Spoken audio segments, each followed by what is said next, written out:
Hey folks, today we have another computer video. Today we're going to be talking about ThinkPads. Specifically, this one. Of course, that doesn't literally leave you much guessing room if I just show you this. But this is a ThinkPad I picked up, I believe, in September? Yeah, it would have had to have been September, I think. I picked it up off of eBay for something like 250 bucks, maybe. Can't remember, but it is a ThinkPad T430. You can tell by the radically changed keyboard from the old ThinkPads. This ThinkPad, the reason I wanted to pick this ThinkPad up is because it's the first in the T series that really it kind of landmarks Lenovo's change in design language from, you know, what was traditionally the IBM style. They decided to do their own thing, and they started to do this with the first in the T series. I think the first one to really show off the design language was the X1 Carbon, or the X1. I can't remember if the Carbon was the first to come out or not, but that one had a similar design language, so they brought it to these ThinkPads, and they did a surprisingly good job. Now, I also have the T420, which came out the year before. And you can see the design change is pretty drastic there. You can see the T420 is the classic ThinkPad design. It has traditional keyboard, track point. It has a trackpad that has that like basketball dots type of thing, but it has its own physical buttons. Speakers on the side, you know, ThinkVantage button up here with the volume switches and stuff. Takes a traditional fatty hard drive if you want to put that in there. This one happens to have a 1 terabyte Seagate hybrid drive in it, and you know, typical layout for a laptop. Doesn't have the extended battery or anything, but it does have FireWire. So yeah, that's the T420, which is the classic which in my mind is the last ThinkPad with the classic ThinkPad design going on. Antimicrobial keyboard and everything. ThinkLight. However, it does not have a backlit keyboard. The T430 does, however. The T430, they changed the design language a little bit. But they really only made an incremental change. They didn't make a huge jump like the T440 did. The T440 was really when they just dropped the ball and let go their new design language. And that's what the X1 Carbon sort of inspired. Maybe one of these days I'll get a hold of a T440 and we'll take a look at that. But it's not going to be for any significant amount of money, I'll tell you that. But anyway, we're focusing on the T430. So this is the T430. It's pretty much a T420 with an Ivy Bridge processor rather than Sandy Bridge like in the T420. It uses Ivy Bridge, so it has Intel HD Graphics 4000, a little bit better memory bandwidth, I think, maybe. I can't quite remember if the Ivy Bridge chipset was all that much different. I think it was just a die shrink, so it might have the same RAM speeds. I think it supports 1600 a little bit better as far as our RAM speeds go for DDR3, but you know, other than that, it's basically a T420 with a new keyboard.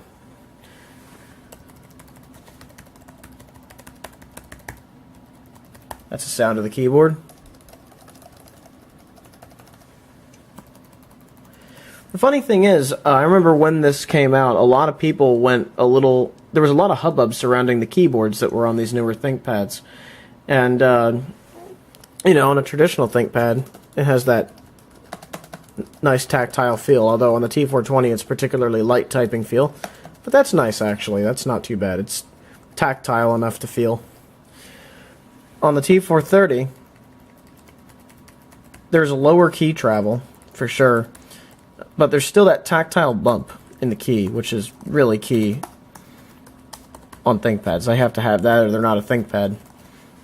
And this keyboard is very solid. It doesn't really flex at all, as you can see. Same case with the T420. So when they did this, they didn't really make a drastic change, but they did just enough to introduce their new keyboard to get everybody used to the idea. And the interesting thing about this newer keyboard is that it's backlit, and I'll demonstrate that in a little bit, I suppose, if I can get that to work. One thing I noticed that they changed on the new one is, you notice how this still has the classic ThinkPad design. Notice how it has these little ridge marks for your fingers so you can rest them there? They got rid of that on the T430. I'm not really sure why, because, well, I guess it's because the keyboard doesn't have... I guess it's because the arrow keys aren't that bulbous round shape like they are on the T420, but still, I guess it's just to make the design look more square, but I just wonder why they got rid of those, because I kind of liked resting my finger there sometimes. The trackpad is exactly the same. Basketball, dots type of thing with individual buttons, unlike some later ThinkPads where they changed the entire trackpad to a button, which is just a stupid design. Stop trying to copy Apple, Lenovo. That's not a good idea. And of course your typical track point buttons and everything, although it's a much more square design, as you can see there, whereas on the T420 there's a little bit of a curvation here, which actually I kind of like, because you can sit your thumb right in that. But this still feels nice. I mean, that's just the I mean, both I like. It really doesn't matter to me about the curving there. That's just a difference that I'm noticing. This is also, I think, the last ThinkPad in the T series. This is also the last series of ThinkPads to have the Think Vantage button. I think they retired that with this. I don't know if this does the same thing or not. We can turn it on and find out later. I don't think it does.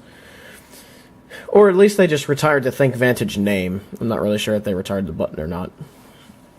But these are some interesting differences.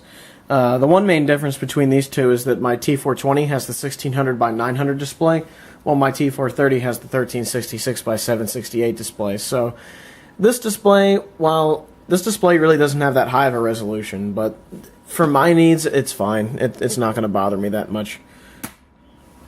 So let's move this T420 out of the way and move this T430 over a little bit more.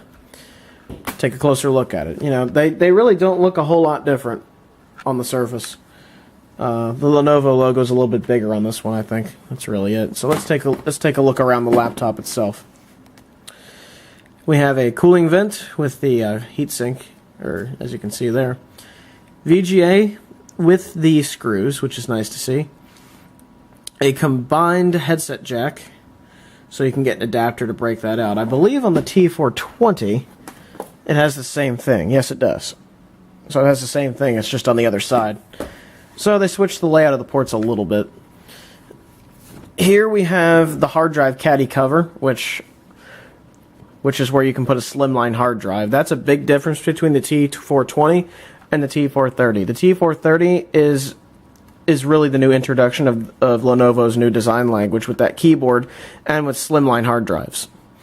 This only takes a slimline hard drive, which means most SSDs will fit, but only if some hard drives will. So if you plan to get one of these at some point, keep that in mind. Is this mini DisplayPort or Thunderbolt? I don't really know. Either way, I'm assuming you can use it for a monitor, so I'm just going to call that mini DisplayPort for now. 2 USB 3 ports, which is always nice. And the front, there's a thing here. I don't know if that was a provision for something else or not. Probably not. Over on the right, you have the optical drive. You have an express card 3.4 slot, SD card slot, Wi-Fi switch, USB 2.0 port, and Kensington lock slot right there. On the back here, you have a powered USB 2.0 port, Ethernet,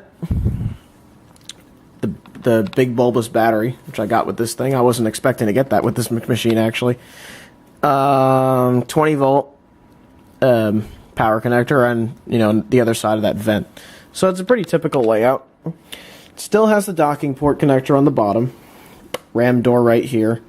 I believe this has the configuration of RAM under the keyboard and RAM under this cover. I can't remember. Has a draining hole right there if you spill stuff in the keyboard, which is always nice.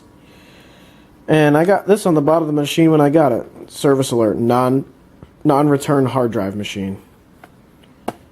Yeah, I don't know what that means, but that was on there when I got it. Oh, there's some more drip holes right there. Interesting. So there you go. It's a pretty typical ThinkPad. Of course, under the battery, if I can get it out, is your Windows 7 license. Some of the T430s had Windows 8 licenses. It looks like there's a dummy in there where a SIM card would go for mobile broadband.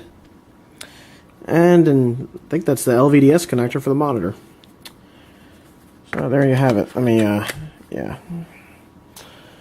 I'm not using Windows on this machine. As you guys know now, I've switched to Linux where I can. And that's what the T420 is running. That's what the T430 is running as well. So I think it's time we take a look at the machine itself. So let's turn this thing on. Let's see if that button actually does the things that ThinkVantage used to.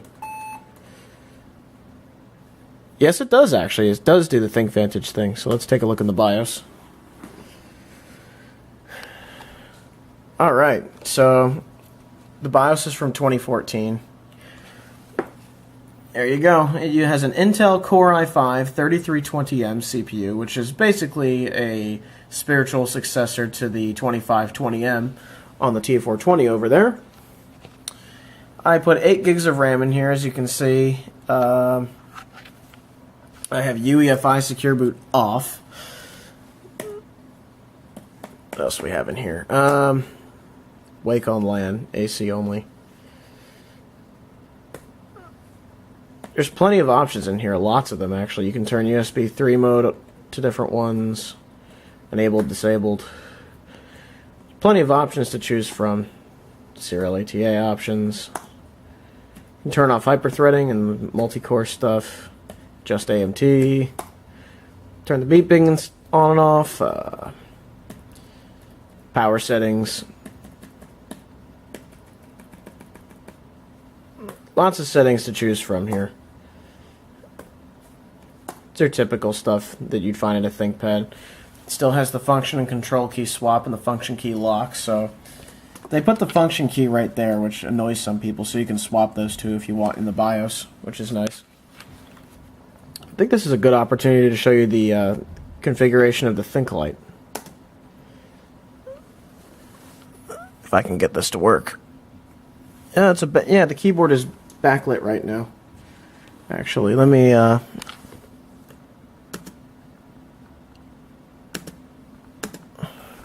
think that's better to show you when I turn the lights off. So what I'll do is I'll boot into Linux and I'll show you. This thing, of course, has support for a fingerprint reader, UEFI BIOS update option, virtualization, all that fun stuff. This supports UEFI much better than some older machines do, like the T420, which is always good. UEFI didn't really come into its own until Ivy Bridge and Haswell. So let's reboot and get this guy going. This thing, oh, I forgot to tell you what's in here. This thing is running Debian, of course. It's me. It better have Debian on it. Debian 8 is what's running on here. Forgot to tell you some of the specs of this machine. You know the CPU and the RAM amount. 8 gigs of RAM, Core i5. I put a 250 gigabyte Corsair? I forget who makes the SSD. Crucial. No, it's a 250 gig Crucial SSD I put into this machine. And that's what's running Linux. And has all the partitions on it. So let's boot this thing. See how fast it boots.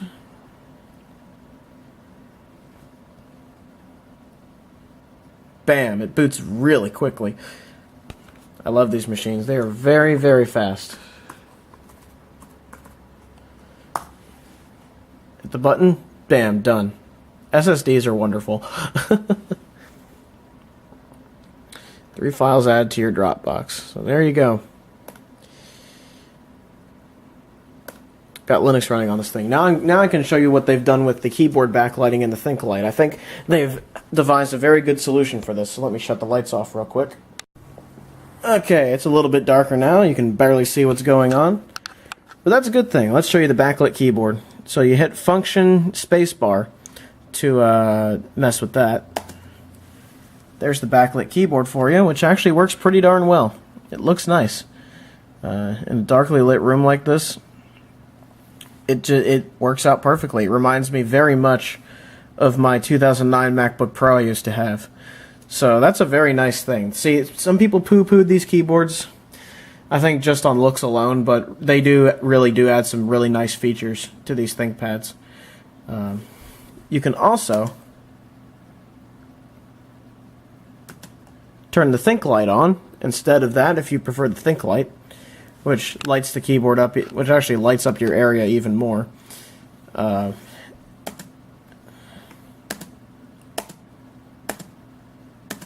So you have three options here. You have low brightness level, a high brightness level, and the Think light. So it's almost like a brightness setting for the entire thing. So you have options. Lenovo gave you options. You can use the backlit keyboard, or you can just use the traditional Think light if that's what you prefer. So I think they did the consumer a solid when they did that. I think that was a great idea. Let's turn the lights back on. Other than the change in some of the design language, that with the keyboard and with it taking slimline hard drives, it's largely the same as the T420 or the T410, really, for the most part. So it's nothing unexpected. It still has all the media keys that are on the T420. The only difference is that this button is black instead of blue. Still got that microphone mute button, which doesn't seem to work. That one does, though. Doesn't work on Linux, I guess. But yeah, the ThinkPad T430. Despite the change in the keyboard, it feels really solid. I mean, on some of the Island keyboard designs, they've been accused of feeling really cheap, and I do have a laptop that fits that description, where the keyboard definitely feels a little bit cheaper than it does in the T series. The X140E here also has this Island keyboard design, but is considerably feels basically the same, but you can tell its construction's a tad cheaper with different plastic. I mean, it's a little bit warped there, and it flexes a little bit more than it does on here. Yeah, this feels a little bit more solid. This still feels pretty solid, just not quite as solid. Then again, I'm comparing a T-Series ThinkPad with a low-end X-Series educational grade ThinkPad. So, you know, it's not the best comparison, but this is just a more modern ThinkPad and how they're designed. As you can see later on, this is designed like most of the X-Series ThinkPads were, where you have the trackpad that is the button, and you have the track point here.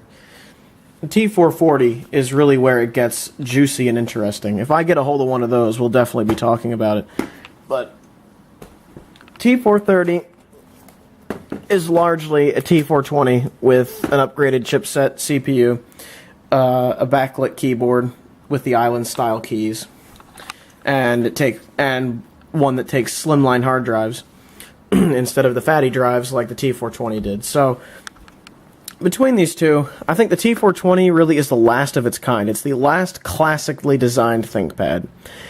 Whereas from the T430 onward, it's a brand new design language. This one wasn't a drastic change. I think it was sort of in the middle of the transition. But it was done very well. The T430 is still an excellent machine. It's a joy to type on. It's a joy to use. I have the bigger battery for this machine, so I've been using this one more lately around the house and stuff. And generally, it's a fantastic machine. Despite people poo-pooing the new keyboard and the fact that Lenovo makes these now, it's still a good machine. It's still a good bit better than any consumer machine you can buy. Just like the HP EliteBooks and Dell Latitudes are. It's right up there with some of the best still. Even if they do stuff that not everybody agrees with, they still do it well. And that's this. As far as power goes, the HD Graphics 4000 do make a big difference from the 3000 that are in this machine. However, this machine also has NVIDIA Optimus in it, so that kind of gives it a graphical advantage.